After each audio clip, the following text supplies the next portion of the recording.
Kalih balik pi Wahabi. Mai seorang lagi pula komen bawah tu, Dr. Basit ni bukan level tok guru. Tu dia. Oh, dia lebih tok guru daripada Dr. Abdul Basit Abdul Rahman. Cakap pun merapu. Allahu Akbar. Siapa yang lebih merapu ni dalam bab bercakap di kalangan asatizah sunnah ataupun daripada kalangan Azam Jawa? Daripada geng kuburiyun, siapa yang lebih merepek? Nabi tawaf di Surabaya, Habib Soleh Tanggul tak buat keputusan, melainkan mesti Nabi yang bagi keputusan. Siapa yang lebih merepek?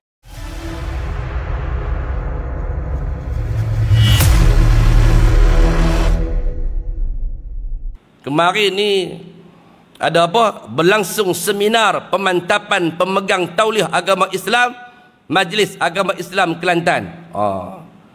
Antara tokoh agamawan, antara orang-orang terawal, manusia cerdik pandai daripada kalangan bangsa Melayu terawal, yang terpilih, yang dianugerahkan rezeki oleh Allah Subhanahu Wa Taala untuk dapat buat sarjana muda di Universiti Islam Madinah, dapat sambung pula peringkat master sarjana kedua juga di Universiti Islam Madinah, dan kemudian diberikan lagi kekuatan, hafalan yang bagus, bahasa Arab yang baik untuk masuk temuduga, dan dapat meneruskan lagi pendidikan sarjana ketiga iaitu peringkat PhD juga di Universiti Islam Madinah.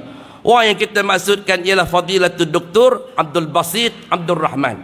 Besar-besar pada nama ni pun mai ikut seminar pemantapan pemegang tauliah agama Islam Kelantan.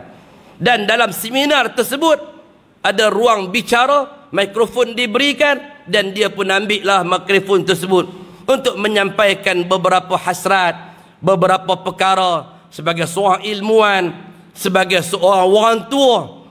Orang tua yang disebutkan dia tak mengharapkan untuk debat, yang tak mengharapkan untuk hantar LOD di mahkamah, untuk jawab di mahkamah. Kerana kata Dr. Abdul Basit, LOD yang dicatat oleh para malaikat itu adalah lebih besar untuk kita tanggapinya, untuk kita merenungnya, untuk kita mewaspadainya ketika LOD tersebut dihantarkan oleh malaikat dan dibukakan buku catatan tersebut di hadapan Allah Subhanahu Wa Taala. Pada ketika itu tidak ada lagi peguam pembela yang mampu untuk selamatkan kita, untuk berhujah di hadapan Allah Azza wa Jal, memberikan tafsiran, bercakap tentang soal Wahabi, fitnah yang melanda umat pada hari ini, tak mampu nak berdebat, tak mampu nak berhujah, maka akhirnya kalimah Wahabi lah yang dihantarkan, yang dilontarkan, yang dilemparkan untuk meletakkan satu bentuk ketakutan kepada masyarakat bagi mengikuti pengajian asatizah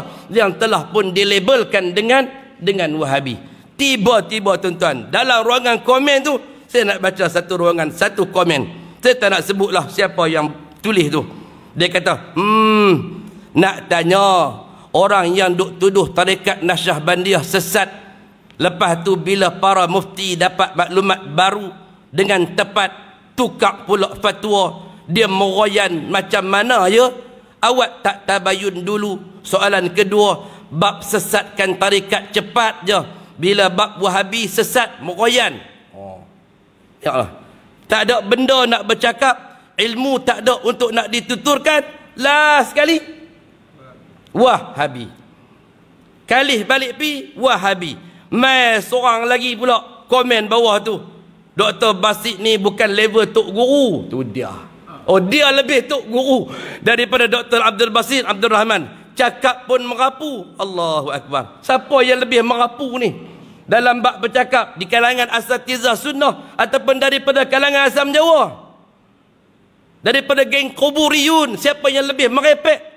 Nabi tawaf di Surabaya, Habib Soleh Tanggul tak buat keputusan, melainkan mesti Nabi yang bagi keputusan. Siapa yang lebih merepek? Kubur yang mampu untuk selamatkan orang yang dijamin neraka bila dikuburkan di situ. Semua cerita merepek. Anak dalam perut dah boleh mai selamatkan mak dia ketika mak dia masih lagi anak dara. Ketika mak dia berada di dalam kesulitan, dia keluar dari perut mak dia, dia tajam balik dekat mak dia. betulkah peristiwa ni berlaku? Mak dia kata, hang tahu mana? Saya tanya, aku simpan untuk diri aku. Mak Tok Wan hang pun tak tahu. Dia kata, sesungguhnya akulah panglima berkuda yang menyelamatkan mak daripada kesusahan. Oi, cerita apa ni tuan-tuan? Lebih daripada tromen taruh lagi. Mahir kawan ni, cakap pun merapu, belajar silibus Wahabi di Madinah, tapi masih takut nak mengaku Wahabi, sedangkan banyak pandangannya menyokong dan mengangkat ajaran Wahabi. Fakta berkaitan akidah pemikiran Islam pun ke laut. Rujukan buku-buku pun buku Tok Guru Haji Hadi Aizam Mas'ud. Memang miskinlah dema. Pendekatan pendakwah Wahabi memang macam ni lah. Bila berada di negeri yang didominasi oleh Asy'ariyah dan Maturidiyah, jika di negeri mereka, mereka akan langgar ambil tindakan keras pada kita semua. Oh, mai ko mana? Ni apa tuan-tuan? Ni dibicarakan oleh golongan-golongan yang dikatakan berilmu, yang dikatakan sebahagian daripada agamawan. Agamawan apa berbicara tentang sesuatu perkara yang tidak ada nas dan tuntas di dalam mengalihkan sesuatu isu dan nak mempersembahkan sesuatu pada masyarakat. Nasyabandiyah dah pun jelas apa yang dilakukan oleh mereka. Bukan ada ilmu baru, bukan ada isyarat baru dah. Tapi bila geng hampa duduk di dalam majlis fatwa tersebut, dalam Jabatan Kemajuan Islam tersebut, hampa ubah fatwa tahun 2000 yang menyatakan Nasyabandi adalah merupakan ajaran yang sesat, ubah kepada ajaran yang boleh untuk diamalkan selagi mana ianya mendapati Al-Quran dan juga Sunnah. Tang mana Nasyabandi buat ajaran yang mendapati ajaran Al-Quran dan juga Sunnah baginda Nabinya Muhammad sallallahu alaihi wasallam. Hadirin hadirat yang dimuliakan Allah Subhanahu wa taala sekalian, inilah perkara yang disebutkan dan nak disampaikan kepada kita daripada kalangan apa yang nak disebutkan dengan wali-wali Allah Subhanahu wa taala. Wali-wali Allah Subhanahu wa taala ialah yang telah pun dirakamkan oleh Allah Subhanahu wa taala bagi mereka yang tidak meletakkan di alam semesta ini sesuatu zat yang lebih besar untuk disembah. Tiada Tuhan yang layak untuk diseru melainkan Allah Azza wa Jal, di mana Allah Subhanahu wa taala berfirman, Subhanahu wa ta'ala amma yaquluna 'uluwan kabira. Al-Isra ayat yang ke-43. Allah Subhanahu wa ta'ala berfirman, Maha suci Allah Subhanahu wa ta'ala yang maha tinggi daripada apa yang mereka katakan, dengan ketinggian yang sebesar-besarnya. Sifat ketinggian milik Allah Azza wa Jalla.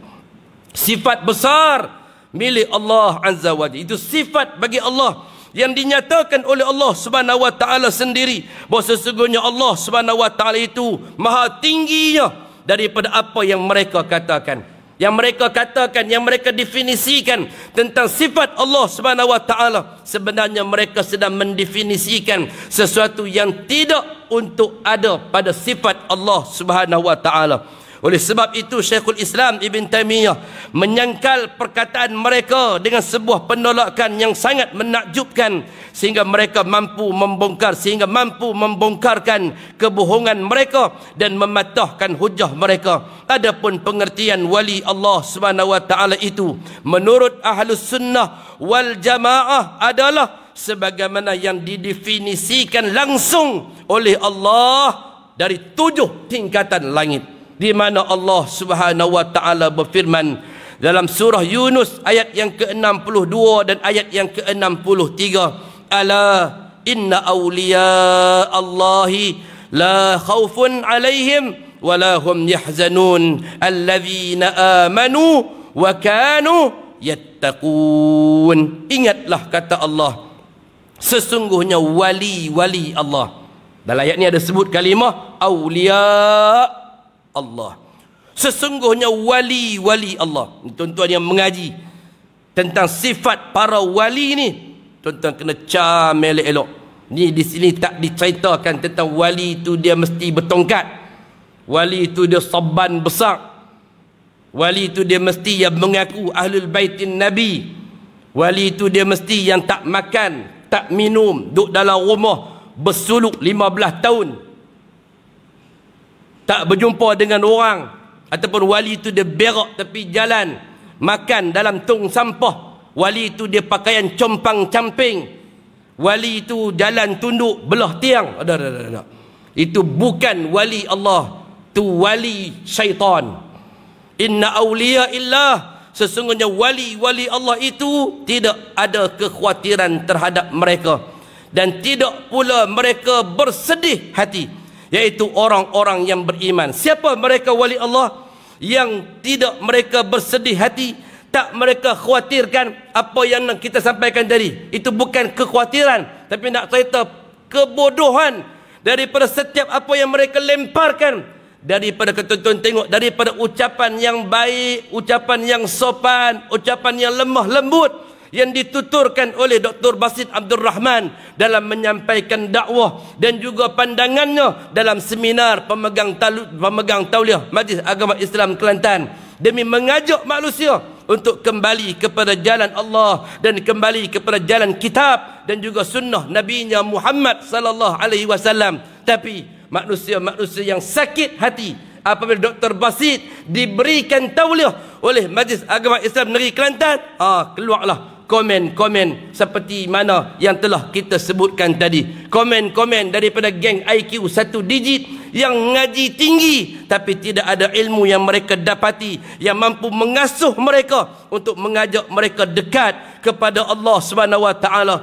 dan membuang segala bentuk ketaksuban dan membuang segala berhala-berhala yang diseru dan disembah, untuk mengajak pengikut-pengikut mereka menyembah Allah Subhanahu wa taala dan memuji dan memuja kepada Allah Subhanahu wa taala sahaja. Sesungguhnya mereka wali-wali Allah yang tidak ada kekhawatiran terhadap diri mereka, dan tidak pula mereka bersedih hati. Mereka ialah orang-orang yang beriman dan bertakwa kepada Allah. Orang yang beriman dan bertakwa kepada Allah, yang tidak menjadikan kubur para anbiya-Nya sebagai tempat sembahan, sebagai berhala yang diseru untuk dipinta. Mereka itulah wali-wali Allah Subhanahu wa taala. Jadi pengertian seorang wali ialah mereka yang bertakwa, mereka yang takut kepada Allah Subhanahu wa taala. Mudah-mudahan apa yang kita kongsikan pada malam ini ada kebaikan untuk diri kita bersama, dalam mengasah, dalam memimpin diri kita untuk menjadi manusia yang terbaik, yang beriman kepada Allah, yang berakidahkan ahlus sunnah wal jamaah yang sahih, yang ditunjukkan oleh baginda Nabi-Nya Muhammad sallallahu alaihi wasallam,